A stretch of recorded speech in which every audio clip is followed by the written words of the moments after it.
जो भी महिलाएं हैं तो उनका मानसिक धर्म होता है, तो उसमें उनको अपवित्र क्यों बोला जाता है गुरुजी? अपवित्र नहीं बोला जाता।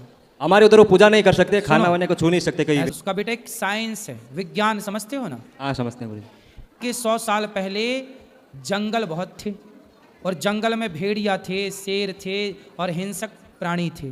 क्या होता था कि महिलाएं कपड़े का प्रयोग करती थी मासिक धर्म में रक्त के संचार को रोकने के लिए। फिर वो कपड़ा कहीं ना कहीं धो करके सुखाती थी, तो जो भेड़िया होता था खून की गंध कई किलोमीटर दूर से पा जाता था।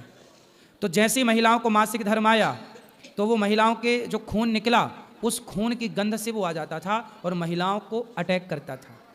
इसलिए हमारे पूर्वजों ने कहा कि जब मासिक धर्म आए तब तुम्हें घर से बाहर नहीं निकलना है।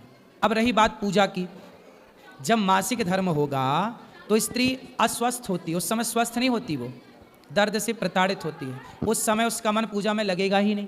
तो उसके लिए कहा कि भाई तुम्हारा मन लगना ही नहीं है तो आप पूजा ना करो, चुपचाप बैठ के केवल कमरे में भगवान का ध्यान करो। तो उस समय ध्यान की है, स्पर्श की पूजा का विधान नहीं है। ये सब चीज़ें बहुत साइंटिफिक हैं।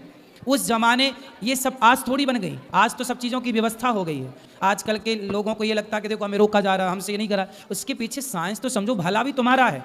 तुम्हें 7 दिन रेस्ट के मिल रहे हैं, रेस्ट काहे नहीं कर रही हो मन लगा के?